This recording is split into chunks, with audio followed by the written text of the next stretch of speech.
All right. Thank you for joining today's ASBMR member spotlight session. This series was implemented by the ASBMR Diversity, Equity, and Inclusion Committee. This series aims to highlight the research of ASBMR members in a collaborative setting and aims in particular to shine a light on the research being done by ASBMR members belonging to groups historically underrepresented in biomedical research. Today's meeting will spotlight two ASBMR members, Alicia Diaz-Thomas, MD, MPH, an associate professor at the University of Tennessee Health Science Center, will present on cerebral palsy and identifying those children and young adults who would most benefit from intervention, nutrition, mobility, and bisphosphonate. Our second presenter is Rodrigo Valderrabano, assistant professor of medicine at Harvard Medical School and medical director of clinical research at Brigham and Women's Hospital. He will present on the European Working Group's work on sarcopenia in older people too, sarcopenia muscular strength, and performance cutoffs associated with incident hip fractures and analysis in the Cardiovascular Health Study. Each presentation will take approximately 20 to 25 minutes each, and following each presentation, there will be an opportunity for Q&A and discussion with the audience. As a reminder, please keep yourself muted through the meeting. You are welcome to unmute yourself for questions or comments following each presentation. You may also submit your question in writing via the chat feature. I'd now like to invite Alicia to introduce herself and begin her presentation. Hi, thank you so much for this opportunity. I'm going to pull up my presentation by sharing my screen. Okay. All right. So my name is Alicia Diaz-Thomas. I am a pediatric endocrinologist. I am at the University of Tennessee Health Science Center in Memphis, Tennessee at LeBonheur Children's Hospital. And today I wanted to just talk with you a little bit about using a telephone screener to identify bone health risk in patients, particularly children with cerebral palsy.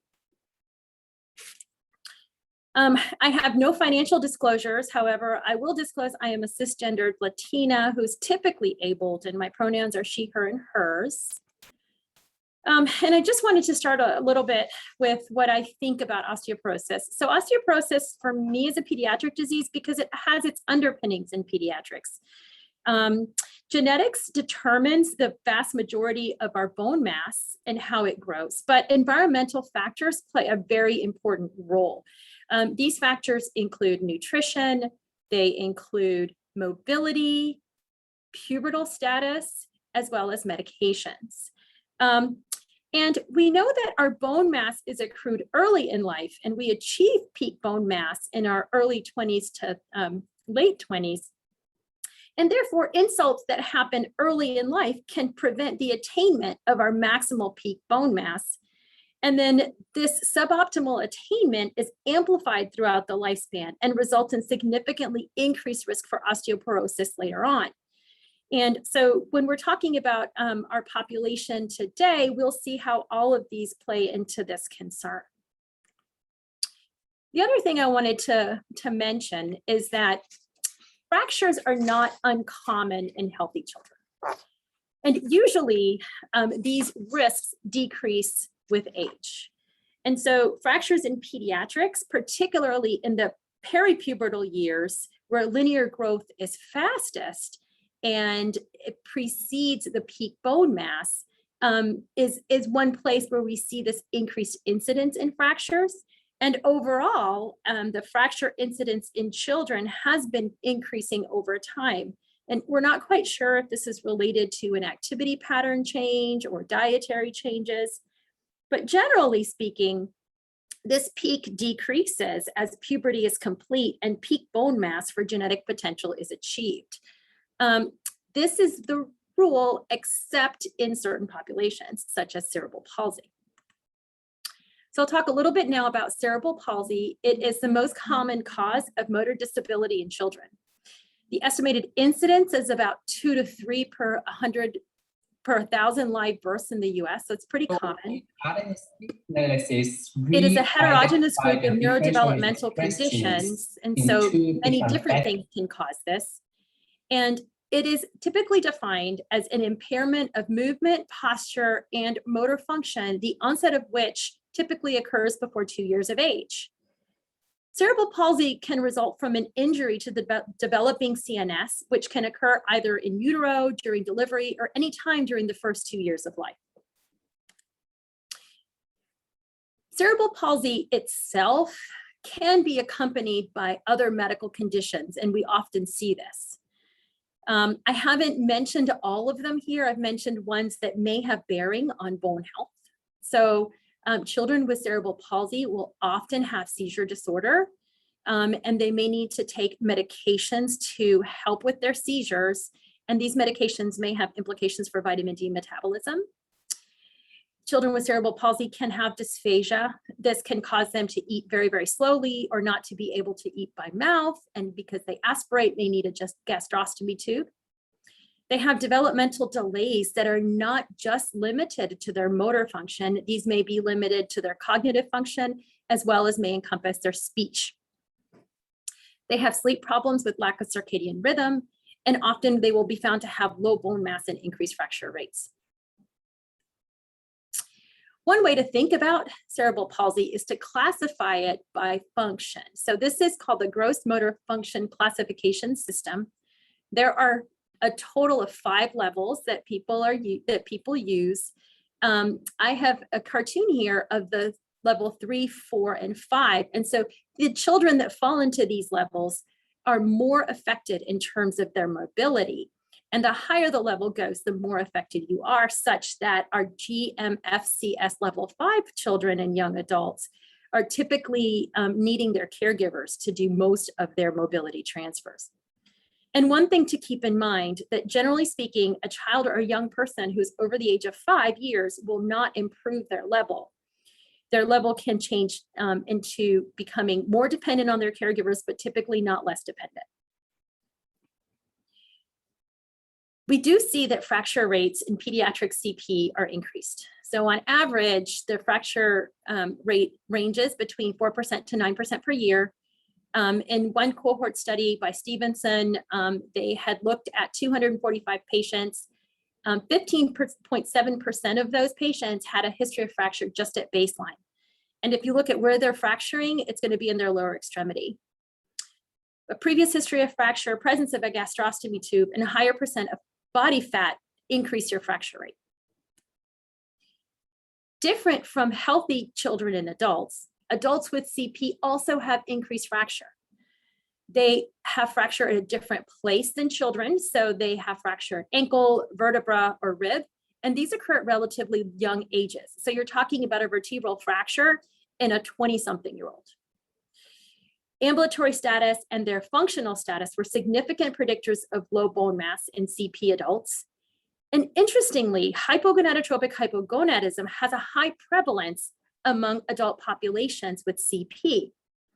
In folks that have hypogonadotropic hypogonadism and don't have CP, that condition is associated with a reduced total lean mass and lumbar spine BMD.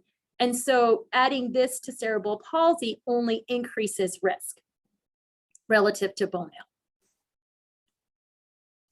In 2019, the American Academy for Cerebral Palsy and Developmental Medicine came up with a clinical pathway for primary prevention and treatment of poor bone health in CP. And they have 2 arms. One is the prevention arm and one is the treatment arm. In the prevention arm, you can see that there's recommendations for calcium and vitamin D supplementation or insurance that they have sufficient intake and promotion of weight-bearing activities.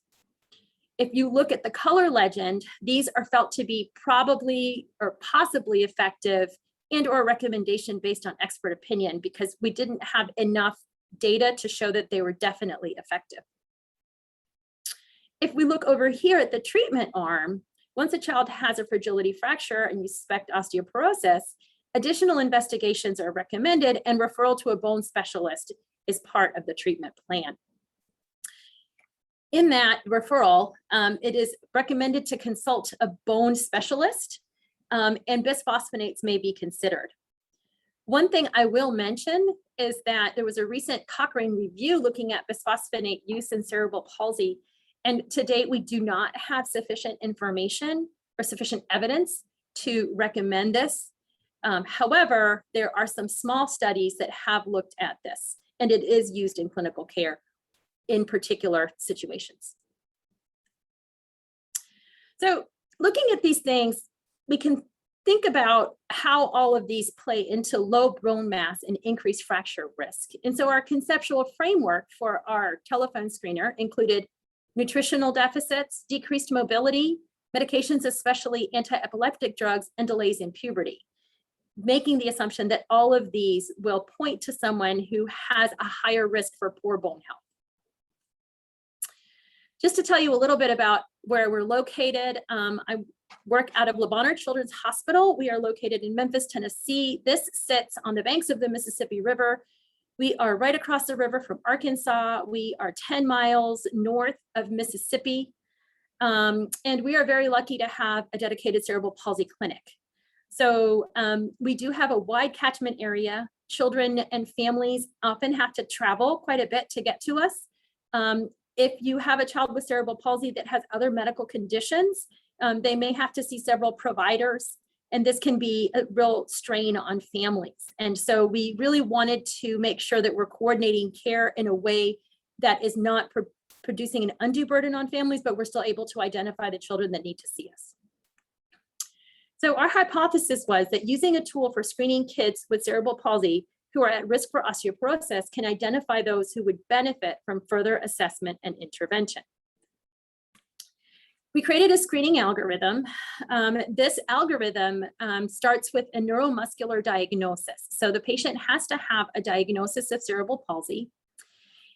And then it takes into account some of the risk factors we had talked about. So do they take an anti-epileptic medication? Have they received another toxic medication to their bones, such as radiation or chemotherapy? Have they been treated with glucocorticoids? Have they had fractures? Are they on a ketogenic diet? Are they vitamin D deficient, non-ambulatory, have a known endocrine disorder, or prepubertal? The presence of 2 or more risk factors would then provide a positive screen, which would subsequently be referred to the endocrine clinic. For folks that may have been on glucocorticoids, having back pain, or have any other thing that would make you suspicious of a vertebral fracture, those folks would also get a lateral spine x-ray. Folks that don't have a positive screen, they will just be continued to be followed in clinic. So our timeline, the cerebral palsy clinic started in January of 2018, and then in August of 2019, we began preclinic telephone screening for the most affected kids in terms of their functional status. During that time, we added a few questions to the telephone screening to help hone it down a little bit better. And then in March of 2021, we began preclinic telephone screening for all functional levels. In terms of our screening results, we have 445 patients with cerebral palsy in an IRB approved registry. Of those, 96 subjects underwent telephone screening. 36 of those were screens only, meaning they didn't have sufficient risk factors to merit a referral. Of the ones that screened positive, which were 60, 21 were referred to the endocrine clinic, about half of which were seen in clinic and about half of which no-showed or canceled. Of the ones that were screened and needed referral, 14 were already being seen in the endocrine clinic. 13 met criteria, but for some reason were not referred. 10 parents wanted to wait on a referral. 1 telephone screen was positive, but did not follow up in the CP clinic or come to CP clinic, and 1 patient was deceased. Now I'm going to go through some of the nuts and bolts of this telephone screener. So if we look at the demographics of the patients that were screened, clearly we are a pediatric clinic. And our average age is about 8. So this is a prepubertal population by and large, but we do have some children that are older. We have a pretty equal representation for male and female that were screened, and pretty equal for racial breakdown in terms of Black and white. Our functional level definitely skews towards the less ambulatory group. Part of this is because we started with that group to screen because we felt that they had more risk factors. And I will note that everybody had some sort of insurance, with government-based insurance being the highest one that people would have. This doesn't add up to 100 because folks can sometimes have more than one payer. One of the questions that was asked was, does your child have an endocrine disorder? If you look at the N at the bottom, that shows that some parents may have replied, I don't know, or just declined the question. But of the ones that did report, the most common endocrine disorder that had previously been identified in their child was vitamin D deficiency. Many children did take seizure medication, and of the children that took seizure medication, 55% took levetiracetam. Most of the children were wheelchair bound, and many were fully dependent on caregivers, although there were some who were ambulatory. Primarily, the children screened did eat by mouth, although we had some that were G-tube fed, and then a very small proportion that were GJ fed. For the children that had oral diets, most reported a regular diet for age, and some had a mechanical softer puree diet. Of those that did report a specialized diet, I would definitely call attention to those who were on a keto diet, a ketogenic diet. This is used for seizures to decrease seizure frequency, but is known to be particularly can be particularly harmful to bone. And then the other section, this included dairy-free or lactose-free type diets. For the children that reported eating any calcium or dairy products, most of them did report they did include that in their diet. And as expected, based on our demographics, most reported not yet having reached puberty. And this is a really interesting population because for the children whose parents are giving all of the care to them, they often have a better idea of if their child is in puberty than children who are more ambulatory and more independent. In terms of supplementations, we had a good portion of folks that were taking vitamin D supplement or multivitamins, but there were also a portion that weren't. And in our population that was screened, we didn't have a lot of fracture, but the ones that did seem to be both upper and lower extremities.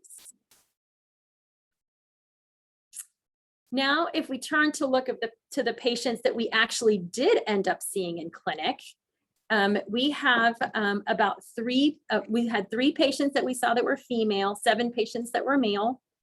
And these were of the patients that ended up being referred and coming to our clinic. They were more affected in terms of their ambulatory status. They were 100% Medicaid insured. We had 3 white patients, 6 Black patients, and 1 other. We looked to see, did we find anything new? And of all the patients we saw, there were 12 new diagnoses that we counted, including folks that were diagnosed with decreased bone density, vitamin D deficiency, and other, which included delayed puberty. And here's a spreadsheet of some of the things that we noticed in terms of risk factors for these patients. So large spread, but kind of tending towards an older population, more males than females, as we noted. Feeding was rarely oral, more by G-tube or GJ tube. Everybody was on a seizure medication. Some folks took supplements. The person that was getting copper supplements had short-gut syndrome. Some folks were using standers, many were not. There was 1 patient who reported a femur fracture under the age of 10. This was a fragility fracture. When we were able to get DEXA scans that we had comparative populations, generally speaking, the Z-scores were lower. Some folks had scans that we were either not able to position them correctly, and so we would get a forearm measurement, or they were younger and did not have a reference population and were going to be used as their own control moving forward. Generally speaking, folks had a wide range of lean bone mass per height, and most of our patients were prepubertal, although we had a few with delay. And then I'll call your attention to the 15-year-old, our third subject, who's male, the one who had the fragility fracture. He also had a pretty low lumbar spine Z-score, a low lean body mass for height. He was post-pubertal, and so he did receive some bisphosphonate infusions for a year, and we're actively following him. So in conclusion, we believe that we can use this telephone screener to identify children with CP who require further evaluation for poor bone health. And I think that this will improve care for these kids.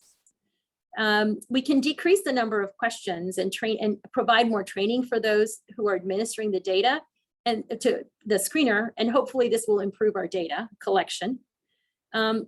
We have a population of patients that sometimes lives in rural areas or can have limited cell service. And so just thinking about ways that we can screen those patients, including possibly providing a paper-based form, was one thing that came out of this exercise. And then finally, interpretation services should be available for non-English speaking patients. So I do not believe that any non-English speaking patients were included in the telephone screening. And then finally, in review, one of the things we were considering is including age in the screening tool. For example, if you have an age over 7, that would give you a point towards being screened in the clinic and increasing the baseline number of sort of risk points to 3. So I will stop here, and I thank you guys so much for letting me come and present with you, and I look forward to your feedback.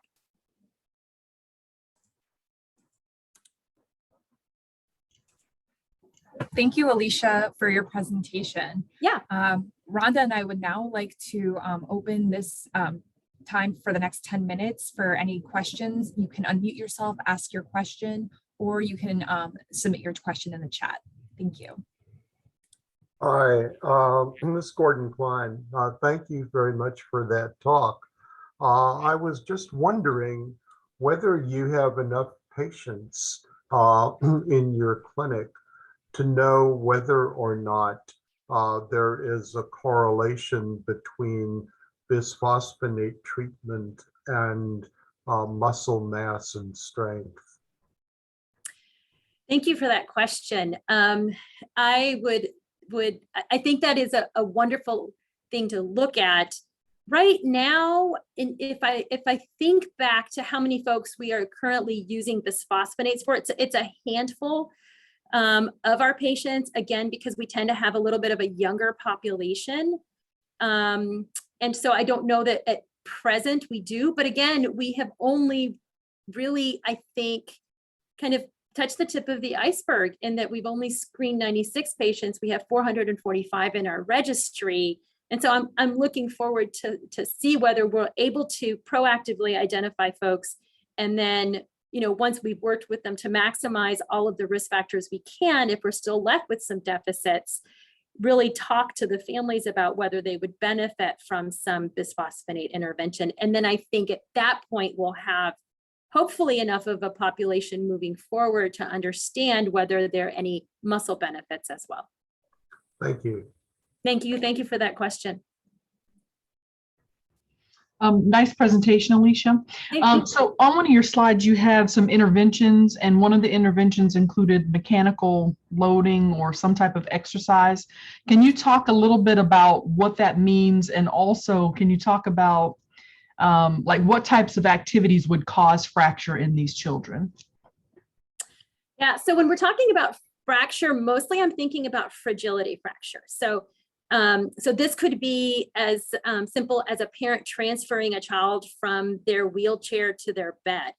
And it's always really humbling for me to meet and work with families of children with CP, particularly the ones that are more affected, because these parents oftentimes have to really move these kids that are larger than they are, and the kids themselves aren't really able to help support themselves. And that is a real concern that families have. They don't want to cause a fracture moving someone from one place to another. So in terms of interventions, one of the things that I think is really kind of interesting is they've looked at vibration as a possible intervention in this group. One of the reviews I had looked at mentioned that there wasn't enough, there was too much heterogeneity between, the type of vibratory device used, the amount of time, the position of the, extremity, or whether they were laying on it. There was too much heterogeneity in the studies the small amount of studies that we have in vibration to really be able to make a strong recommendation. Generally speaking, we are really fortunate in that we're able to have physical therapy, occupational therapy. We have an orthotist, we have seating and mobility specialists available. So when kids come to clinic, all of these folks can come together and create a program for kids. COVID made that a little bit challenging, and some kids were able to get some of their physical therapy interventions online so that the physical therapist was able to communicate with the caregiver and kind of teach them some of the exercises. Although I think that many times the family feels more comfortable if the physical therapist is there in person and able to kind of teach them some of those interventions. Standers are another thing that have been studied. So for children that can't stand up against gravity on their own, this is a device where they can be held upright and at least have the pull of gravity against their bodies. Some children are very amenable to this and some less so.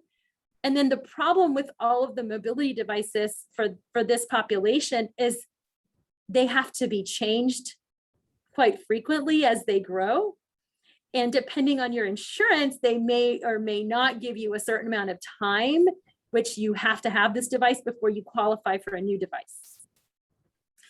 So I think there's a lot of work to be done there. I think definitely improving the muscle unit for these kids would be awesome. But I don't know that we have really a clear path forward there. Okay. All right. Thank you. Thank you. Oh, hi, Alicia. Great presentation. Hi. Thank you. So I'm wondering why you chose the spine to measure with the X-ray rather than the lower extremities. Yeah, so that's a great question. So part of it is that we have only recently started implementing a distal femur measurement in our kids. So part of it was just the kind of ramp up with radiology. So traditionally in pediatrics, you'll look at lumbar spine and total body less head.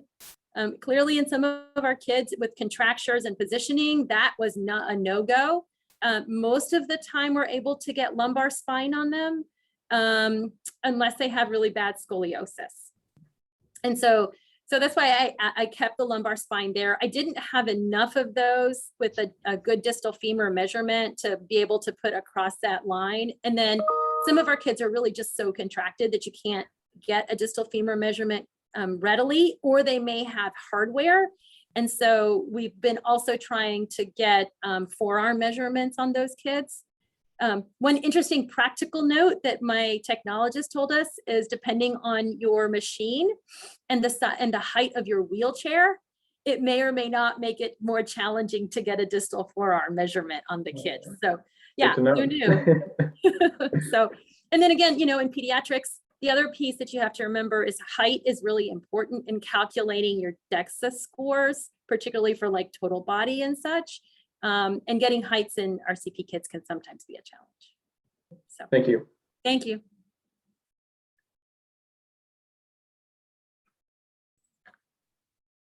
Any other questions for Alicia before we move on to our next presenter?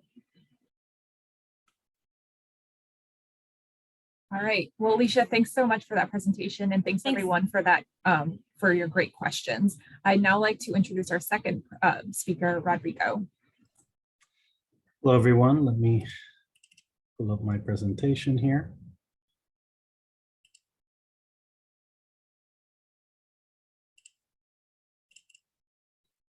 Okay.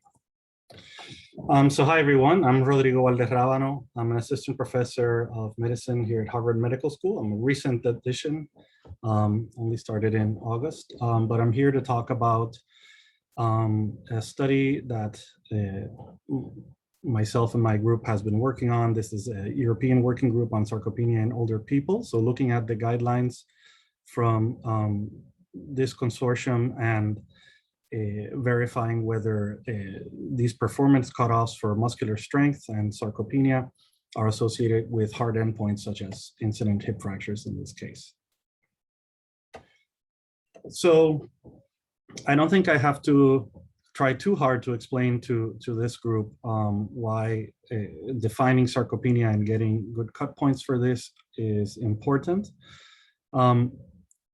You know, a couple different groups have tried to define sarcopenia in different ways, but most agree that it is a clinical condition that has major impact on health and functional independence in quality of life in older adults. And generally, there's agreement that there is a decline in muscle mass and quality, and that usually this has an underlying multifactorial etiology. This was for a while considered a geriatric syndrome, and we've been trying to get away from that in order to operationalize the diagnosis and start instituting treatments. And really, this lack of a consensus definition of sarcopenia as a biomarker has really hurt us as a field. It could help us identify older adults at risk for mobility disability and other adverse health outcomes. But the lack of a definition has really limited the ability of clinicians to diagnose and treat this condition. So in 2019, the European Working Group on Sarcopenia in older adults released a statement updating their prior recommendations. And here there was a stronger focus on muscular strength as a parameter of sarcopenia, and somewhat moving away from lean mass or muscle mass, which has had a more varied association with different important outcomes. So really here, the European Working Group looked at strength by grip strength and chair stance as kind of the main way to have an initial kind of screening diagnosis of sarcopenia, and also gait speed, so velocity was also important. And this is shown in their in the way that they were proposing their case finding approaches. So here, really, you know, after a clinical suspicion, really the first thing to test in their workflow here would be grip strength and chair stance. If they were normal, then the patient would be considered essentially not with sarcopenia and then screened as necessary.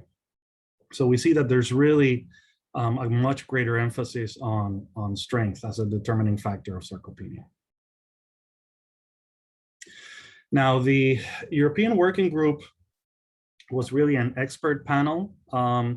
And so they mentioned this in their paper where, so for sarcopenia diagnosis, some cutoff points are arbitrary at this time, and the development of validated cutoff points will depend on normative data and predictive value for hard endpoints. And they considered this a high priority for research studies. So we were very happy to kind of put this to the test and see if we could help operationalize the sarcopenia definition that they were proposing. So our research question was based on this criteria: does grip strength or chair stance as the measures of strength associate with hip fracture? And also we were interested in walking speed as a measurement of velocity and overall movement. And then we were also interested in whether changes in these scores mattered. You know, is it if you are, you know, below the cutoff and you become stronger, you know, is your risk attenuated? And so I'm part of the Cardiovascular Health Study Bone Working Group. And we decided to perform this analysis in the Cardiovascular Health Study. So the CHS is an NHLBI funded observational study of risk factors for cardiovascular disease in adults 65 years or older. So it was initially conceptualized as a cardiovascular endpoints disease study. And the start of CHS was actually over 30 years ago now. More than that, actually. So in 1989, it had about almost 6,000 participants at the start. And then for our analysis, what's important is that they measured grip strength, chair stance, and walking speeds. So these measures of physical performance at different time points. The first time that we had good data for this was at year 5. So that we use that as our analytic study baseline. And then they also performed these measures at year 9. So that's how we have changing these measures over time.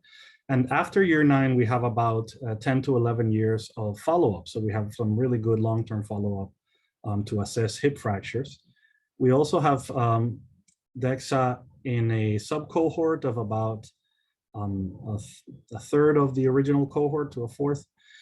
And that happened at year 7. So unfortunately, it's not at the same time as our other measures.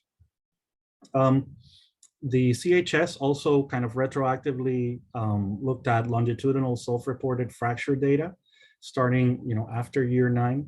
And this was verified by Medicare claims. So there wasn't adjudicated, but there was some corroboration of the fractures. So again, our approach was to look at our baseline was the year 5, where we had the initial grip strength and other physical performance measures. And we looked at change from year 5 to year 9. And at this time point, we had a study population of about 3,343 participants. They were men and women. And in the CHS, everyone had to be community dwelling and over 65 years or older at the start. And they were recruited from 4 clinical sites in the United States. We defined poor strength and performance by the European Working Group criteria. So grip strength under 27 for men and 16 for women. This was measured by a analog Jamar dynamometer, hand grip. We looked at chair stance, inability to complete, or over 15 seconds. So basically kind of a yes/no on the chair stance for 5 rises, a walking speed of less than 0.8 meters per second. We looked at this from a kind of continuous standpoint and also by the cutoffs. And we also looked at whether they were kind of ever below these levels on any measure at any given time point. Our outcomes were incident hip fractures. So these were self-reports confirmed by ICD-9 codes and hospitalizations and supplemented by Medicare claims. And again, we have over 10 years of follow-up time here. In terms of our statistical analysis, we use Cox proportional hazards models and 95% confidence intervals looking for the outcome of hip fracture. And we included Kaplan-Meier plots in relation with being ever below a cutoff for grip strength, chair stand, or walking speed. And then we also did a composite score of 1, 2, or 3 of these poor values on any measure to see if that had any value, any predictive value. And then we looked at whether you ever had a score below at any given time point. We had basically 2 models that I'm presenting here, an unadjusted model, which was just the exposure, and then a fully adjusted model where we adjusted for exposure and putative fracture risk factors, so age, race, clinic site, sex, weight, height, smoking status, alcohol use, previous cardiovascular disease, osteoporosis medication, steroids, and a composite physical activity score. So these are our patient demographics. I just want to point out that we had a minority of patients using osteoporosis medications, and we included kind of vitamin D use here. I'll just remind you that this was year 5 would be around 1993, 1994. So much fewer people were on bisphosphonates than you would consider, than you would expect nowadays. We had a few people also with kind of a low glomerular filtration rate by cystatin C. And then we had most people, we had kind of an even spread of the physical activity score, and few people that were, about half our population were former smokers.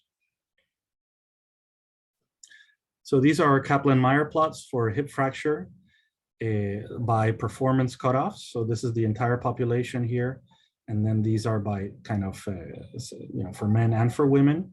We get a sense that it looks like from these initial Kaplan-Meier plots that grip strength was not performing so well long-term at predicting fractures in men, but chair stands seem to do a good job, and walking speed also seemed to do a good job. For women, grip strength looked pretty good, but not so much chair stands and walking speeds in these initial Kaplan-Meier plots. When we look at the associations of the individual cutoffs with hip fracture, we see that they were, for grip strength, it was, the cutoffs were not significantly associated to hip fractures in men when we took all men by all ages. In women, in the unadjusted model, it did seem to predict hip fracture, but this was attenuated in our fully adjusted models. Interestingly, we did see a difference by age in our data for grip strength in men. And when we looked at men under the age of 78, it became highly significant, and we can discuss why that may be. So really, the men, older men really kind of attenuated this relationship.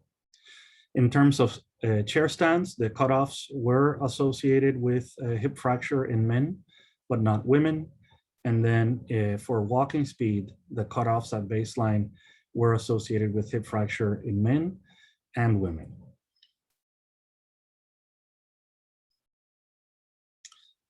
If we look at kind of ever below, and this will capture people who were normal and then became weak, or were weak and then became normal, we see basically the same patterns. Grip strength here in men under 78 was significantly associated with hip fracture. In women, it seemed that grip strength was associated with hip fracture, but this was attenuated in our fully adjusted models. And then chair stands seem to perform well in terms of predicting fracture in hip fracture in men, but not women. And then walking speed seemed to perform well for both men and women. So here, if we want to get a little bit more granular, so this is just one example for grip strength. We also, I'm not presenting all of this data, but just for grip strength, we did look at people who were kind of strong and became weak, or were below the cutoffs at all points, or were weak and then became strong, or normalized their cutoff. And really, again, we see similar patterns for grip strength and for chair stand. So it didn't really seem to matter if you were weak and became strong, or strong and became weak. If you were kind of ever weak at any time point, it seemed that it was enough to predict a hip fracture. So that's good news for clinicians. So it seems like any measure that is basically below the cutoffs indicates that people are at risk for fractures. So here we're looking at whether participants were low in 1, 2, or 3 of our physical performance measures. And as you can see, in men, there does seem to be kind of a dose response to the hip fracture risk. A little bit less so, but also a dose response in women to a lesser degree. So it may be that these markers are more useful when taken together. And certainly it does seem like they may be predicting different groups that are at risk for fractures. So maybe strength doesn't just mean strength. Speed and strength could be two different things. So in conclusion, the European Working Group Sarcopenia cutoffs for chair stands and walking speeds were significantly associated with hip fracture risk in men. For grip strength, this association differed by age.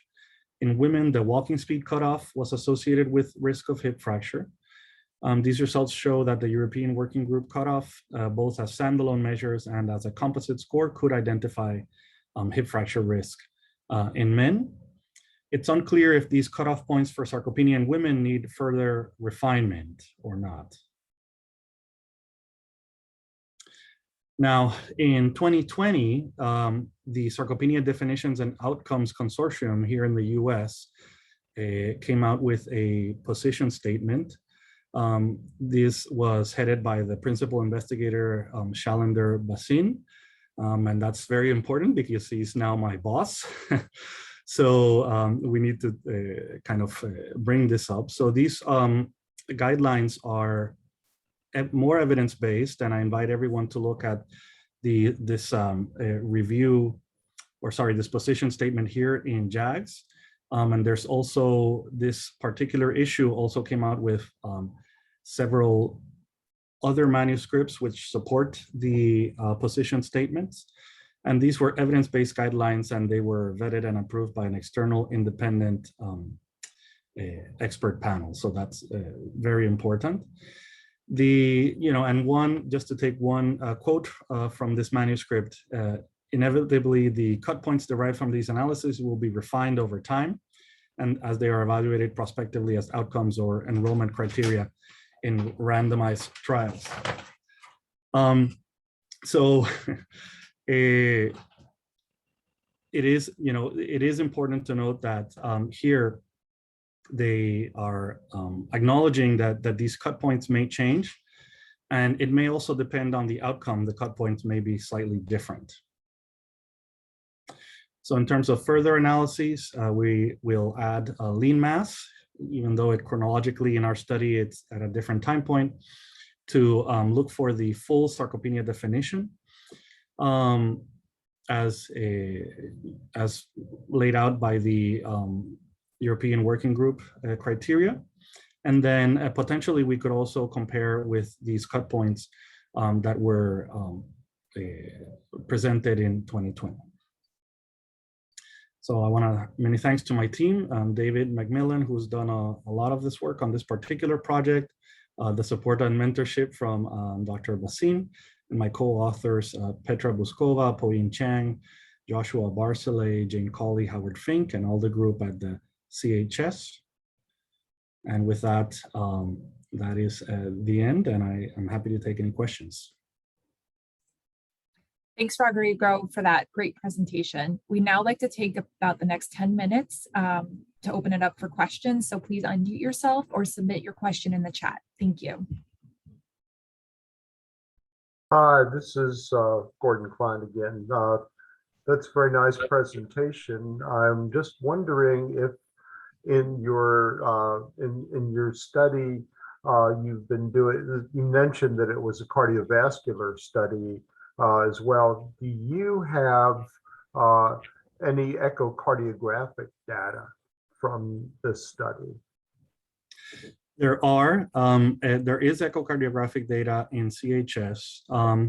I would have to see if the time points align for when the physical function measures were performed and the echocardiograms.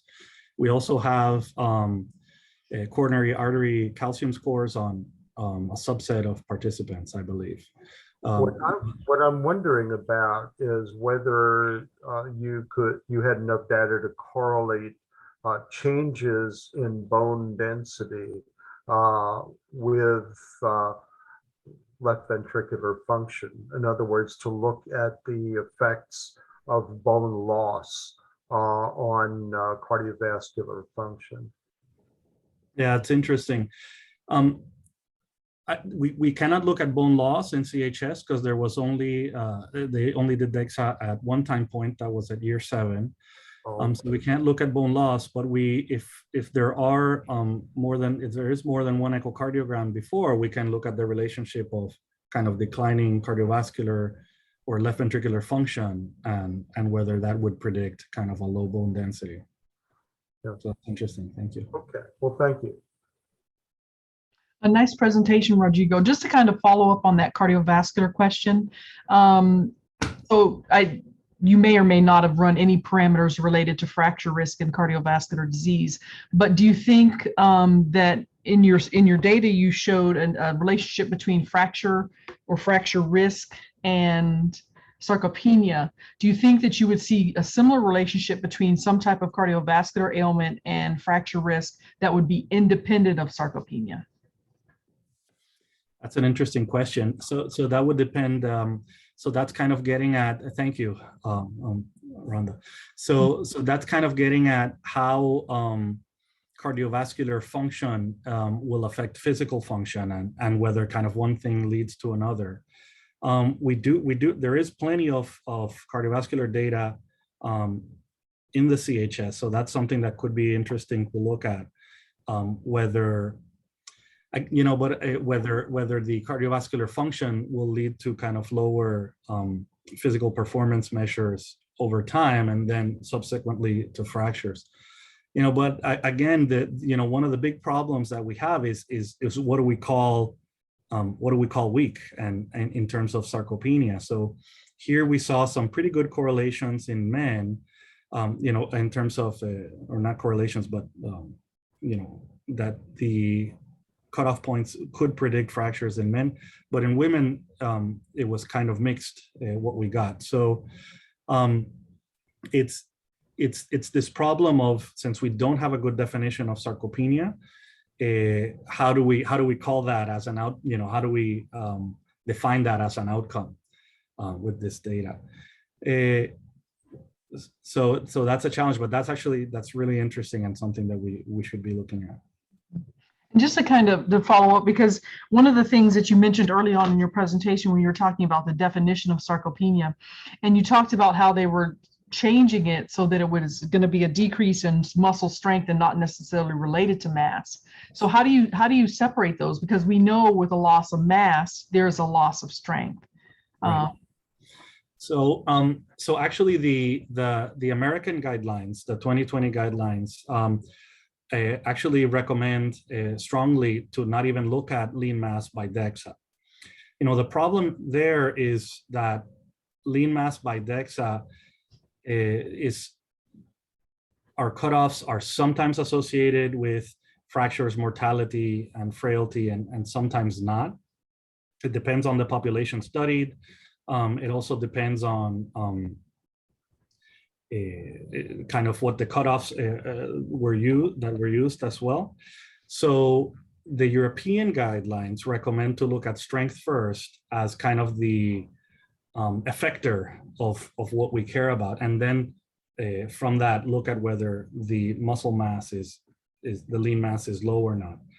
I can tell you in my clinic, I had when I was in Miami, I had the ability to look at I had kind of the run of the DEXA machine. So I was getting lean mass on everyone. And I found it helpful in terms of, sometimes you would be surprised where you look at somebody who's ambulatory, in their 70s, they look fine. And when you get a grip strength, which we were doing as well, and you get a lean mass, it's actually, they're very low, they're sarcopenic. And so the question is there, what really is their risk or not? But certainly for me, it helped me make clinical decisions in terms of really trying to push exercise, nutrition, higher protein intake. It would kind of alert me to people who were closer to the red zone, even if maybe they were not meeting the definition of sarcopenia. And So with the lean mass with DEXA, would that include other tissues besides muscle tissue or just muscle tissue? lean mass, it's usually reported as you can have depends on how you set up your report actually. And that was another challenge in setting that up. But so you can report lean mass plus BMC, or you can report appendicular lean mass. So I prefer appendicular lean mass because it's normalized to height, and then you get less interference in the trunk.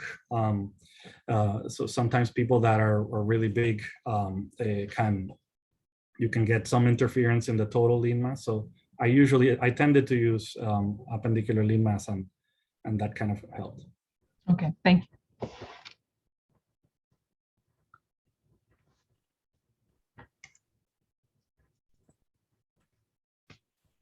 Do we have any more questions for Rodrigo? Give about 1 more minute for anyone with any last minute questions.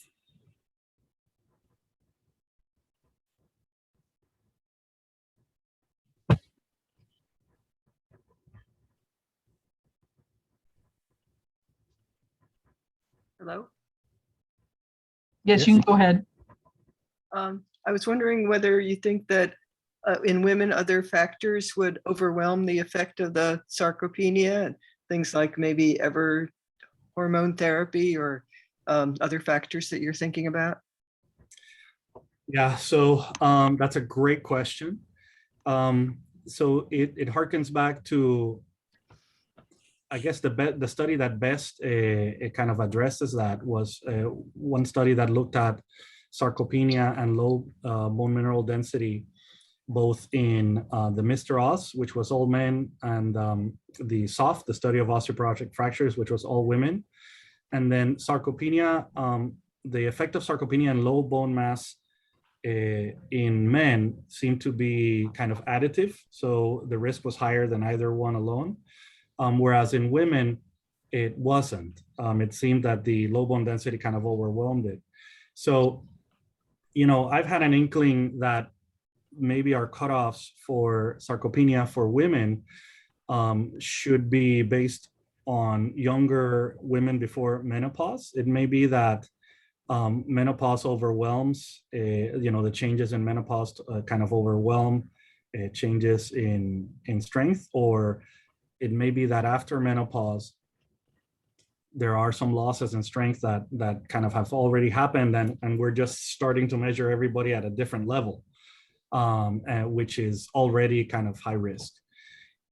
So more work to be done there, but certainly there does seem to be a sex difference in this kind of sarcopenia or osteosarcopenia relationship. Thank you. Very interesting.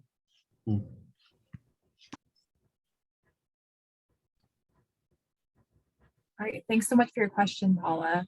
If we don't have any more questions, Rodrigo, once again, thank you so much. I'd like to sort of wrap up this member spotlight. So I'd like to take this opportunity to thank today's presenters, Dr. Diaz-Thomas and Valderrabano, for taking the time to present their research. A recording of this session will be posted on the ASBMR YouTube channel, and the link will be made available on the ASBMR website. I'd like to take this opportunity to share my screen for our final member spotlight of 2021. Our presenters will be Dr. Wu and Dr. Ramasamy, and that will be Wednesday, December 15th at 1 p.m. Thank you again, and we look forward to your participation in future ASBMR member spotlight series session. Okay, bye-bye, guys.